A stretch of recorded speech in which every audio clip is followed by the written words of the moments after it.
So ito na mga kababayan, nako, kampo ni former President Duterte mga kapatid, gumagamit ngayon ng paawa effect na taktika matapos lumabas or lumutang yung dalawang inmates mga kababayan na di umano ginamit ni former President Duterte mga kapatid para iligpit yung mga bigati na Chinese drug lords noong kapanahunan ng kanyang administrasyon. And ito guys, sa tingin ko mga kapatid, kaya pinaligpit yung mga Chinese drug lords na yon, dahil siguro mga kababayan, ito'y base lamang sa aking malikot na pag-iisip mga kapatid, Kaya siguro pinaligpit yung mga Chinese drug lords na yon mga kababayan dahil baka kakumpetensya din yun mga kapatid sa negosyo ng kanyang kaibigang Chinese na isa ding drug lords, na kung saan naging kwan pa niya ito, presidential advisor niya noong kapanahunan niya. Kasi nga mga kababayan, kung titignan natin mabuti, itong si former President Duterte mga kapatid ay kilalang pro-China. Pero magtataka ka mga kababayan, kung pagbabasihan natin ang salaysay ng mga inmates na ito, na kung saan ginamit ito ni Digong para maligpit itong mga Chinese drug lords na ito, Kung titingnan natin yung kanilang salaysay mga kapatid, Chinese, yung pinaligpit ni Duterte noong time na yon, mga Chinese drug lords, Kaya ako medyo napaisip ako noon Chinese, Chinese drug lord pinaligpit ni Digong. Baka siguro itong mga Chinese drug lords na ito ay kakumpetensya ito sa negosyo ng kanyang kaibigan na isa ding Chinese drug lords. Diba? Kasi nga si Duterte mga kapatid, sa mga hindi pa nakakaalam, si Duterte mga kababayan, grabe mag-alaga yan ang kaibigan. Grabe magprotekta yan mga kapatid, ng kaibigan. And paano ko nasabi yan mga kababayan? Mismo si Duterte ang nagsabi niyan mga kapatid. Nauna niyang pinakauna niyang maisog na rally na ginawa sa Davao. Kung matatandaan niyo mga kababayan, kung nanood kayo nung time na yon, anong sabi ni Duterte, noong pinagbintangan niya si President Marcos na gumagamit ng illegal na droga. Anong sabi ni Duterte noon? Nakita ko ang pangalan mo sa listahan ng PDEA, pero hindi kita ginalaw dahil magkaibigan tayo. Diyan pa lang mga kapatid sa statement na yan ni former President Duterte, mga kababayan, kahit ano pa ang profile mo, basta kaibigan kanya, poprotektahan kanya. So ngayon mga kapatid, parang nagsisync dito, sa salaysay nitong nitong dalawang PDL na ito, itong dalawang preso na ito na nag-testimony dito sa Quad Committee. 'Di ba?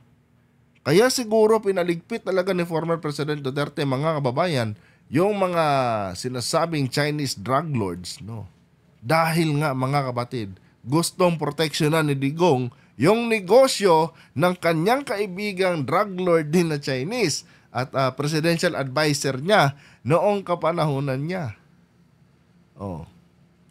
So ito yun ngayon mga kababayan.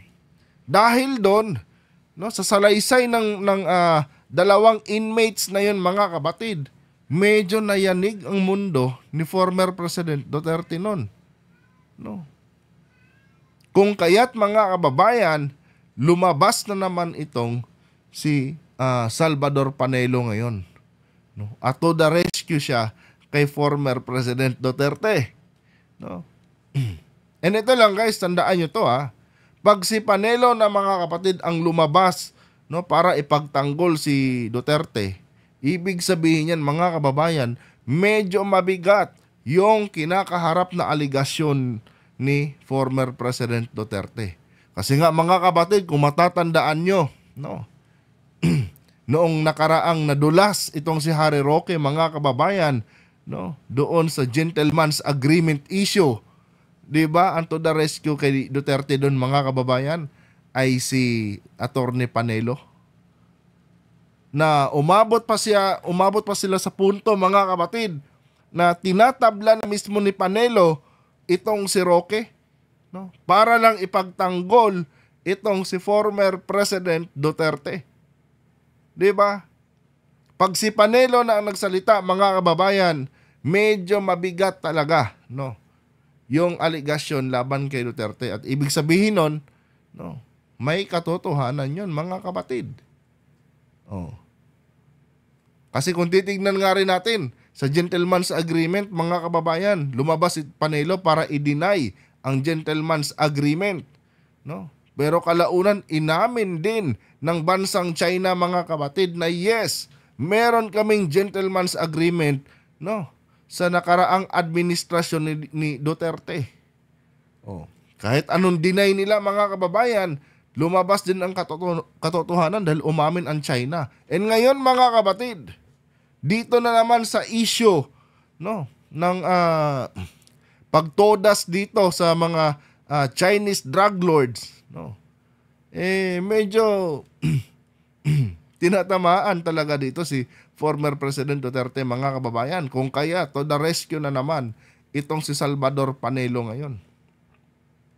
At ito, mga kapatid, no, klarong-klaro dito na yung cover up nila ay may halong paawa, no, paawa effect. Kasi nga, mga kababayan, kung titignan natin dito sa statement ni Salvador Panelo, mga kapatid, ano, parang sinasabi nila dito na kinakawawa talaga si Duterte ngayon ng kanyang mga kalaban sa politika. 'Di ba? Ganon, mga kababayan eh.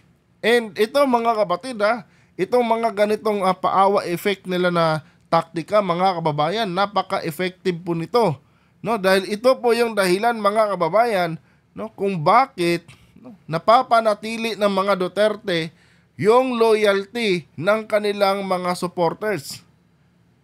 Kasi nga, mga kababayan, tuwing tagilid sila, no, ginagamitan lang agad ng mga Duterte, mga kababayan, ng paawa effect, no, para i-reverse, no, yung katotohanan.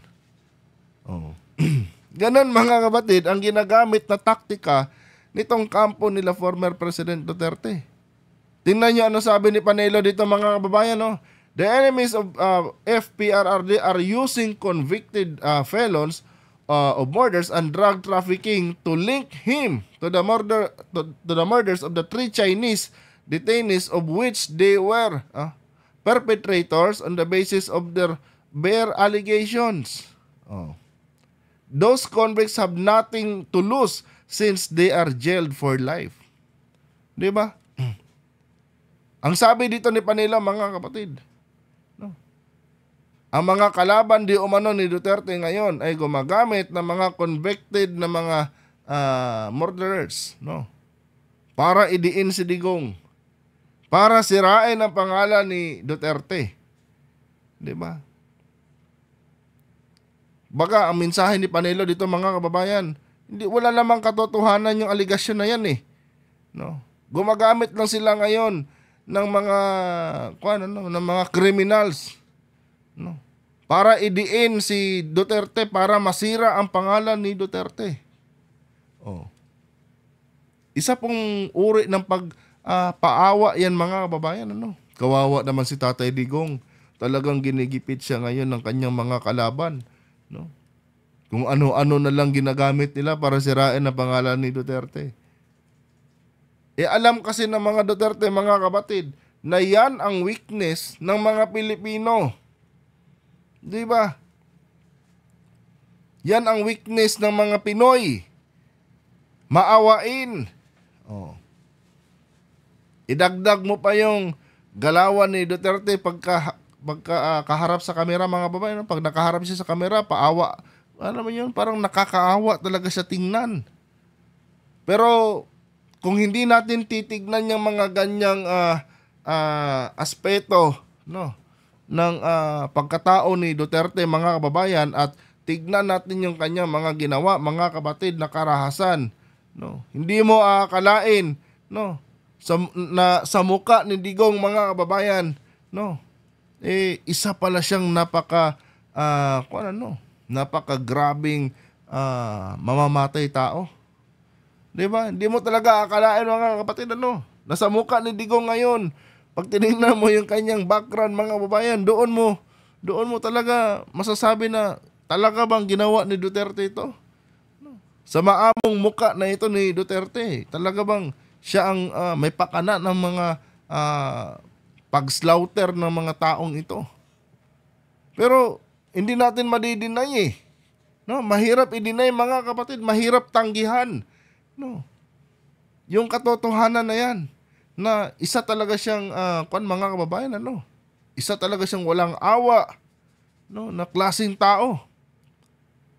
Kasi kung pagbabasihan natin mga kapatid yung mga statement ng kanyang mga tawag nito, ng mga witness ng mga taong ginamit niya noon, masasabi mo talaga na grabe talaga si Duterte wala talagang awa.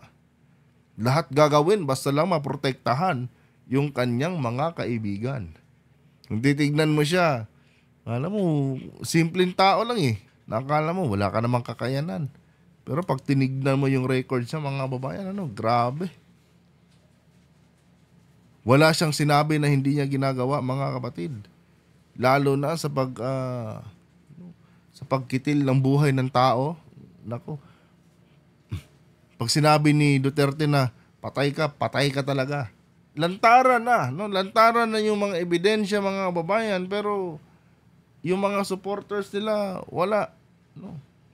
Nananatili pa rin mga kapatid sa kanilang paniniwala na isang malinis na tao itong si former President Duterte. Diba? At ito lang ginagamit nila mga kapatid, paawa effect. Ginagamitan lang nila ng paawa effect para linlangin ang kaisipan ng kanilang mga taga-suporta. Para makontrol nila yung mga taga-suporta nila, dinadaan nila sa ganitong mga taktika. Kasi alam nila ito yung weakness Weakness ng mga taga-suporta mo yan, Digong. Ipalabas natin na nakakaawa ka. Mananatili yan sila sa pagsuporta sa'yo kahit gaano pa kabigat. Yung mga aligasyon, yung mga ebidensya laban sa'yo, yung mga taga-suporta mo, nandyan yan.